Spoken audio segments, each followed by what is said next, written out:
what they must do at this time, because it's too late only to be talking, what they must do is demand a referendum for the people of this country to say whether or not we want to be integrated into a North American entity that's not going to be democratic. It's an entity that's going to be corporate run, bureaucratically run. There will be no elections for people, no representation for the people, no accountability to the people. It's the end, absolute end of democracy and sovereignty in North America or Canada, for Mexico, for the United States.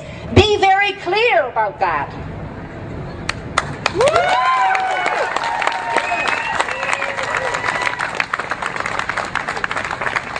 When you've got the leader of the NDP who is asked about the admission and the Crown speech in Manitoba, where they talked about the NAFTA highway, his answer was, well, we need to have it because it brings jobs to Churchill. No. You know, the NAFTA highway is a mechanism to bring forward not only goods, but to bring forward people. And it's cheap labor they want to bring forward. You can't blame the poor people who are coming up from the South Americas who work for whatever that they can get. But it's going to displace the workers up here. It's going to create racism. Let's be very clear about exactly what's going on here.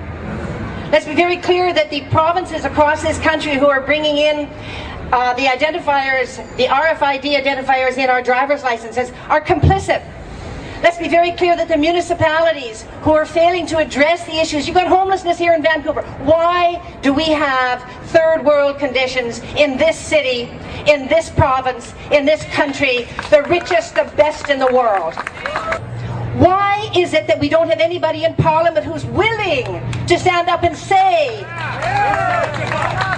there's something dramatically wrong here, folks, when we've got John Manley, who was the one who signed the Smart Border Declaration in 2001, which was, among other things, said we're going to bring in these kind of tracking devices, and now then he was the spokesman for the Afghanistan report, and he's saying how Canada has to continue to be there. What are we doing there? Why are we participating in an invasion, all of which is founded on a lie, the 9/11 lie? And why is it that we don't have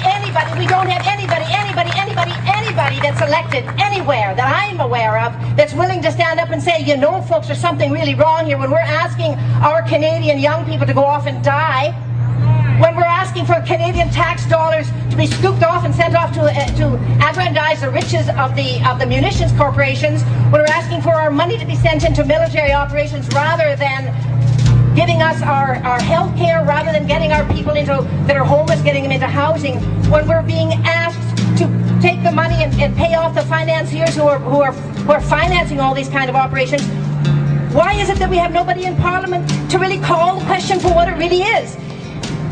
It's up to you. It's up to you as citizens, not just to be informed, because you are informed. Many, many, many people are very informed, and we're getting more informed. It's up to you to realize your power. And it's up to you to realize that your members of Parliament, though many of them are goodwill people, they're powerless. It's quite true that they're powerless, because you've got the Competitiveness Council that's now been institutionalized in this as a result of the Security and Prosperity Partnership Agreement. And that's such a dramatic, horrifying situation.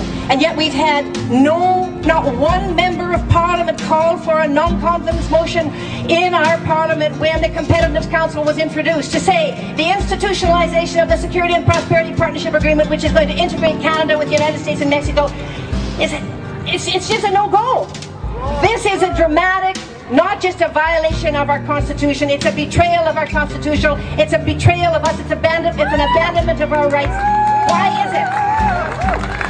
There should have been a non-confidence motion at that time. There should have been a non-confidence motion when the no-fly list came in. There should have been a non-confidence motion, a lot of talk about any number of attitudes and things that are happening. There should be a non-confidence motion right now on the fact of the changes in the law, where they're trying to recriminalize the law, make it harder, get it tougher, whether it's with the Patriot Act type of mentality or whether it's on the use of marijuana. All of these things are contrary to the traditions, to the history, to the will, to the desire, to the wish of the people of Canada.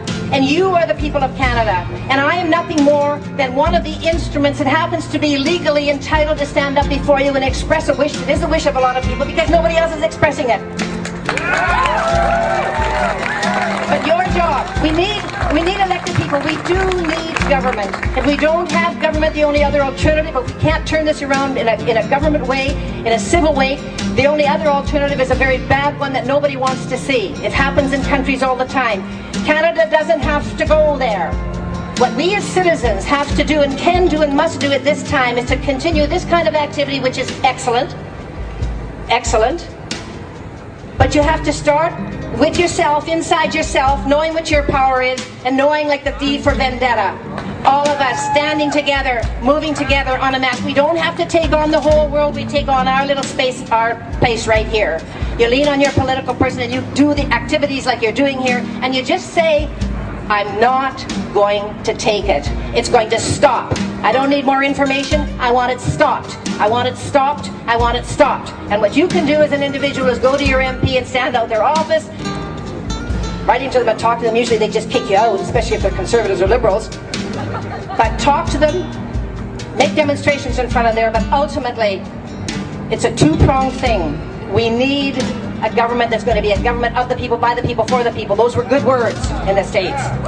But you need an informed citizenry, and you are being informed. You have to continue to be informed, and you have to create the V for Vendetta mass. Thank you very much. Thank you, Connie!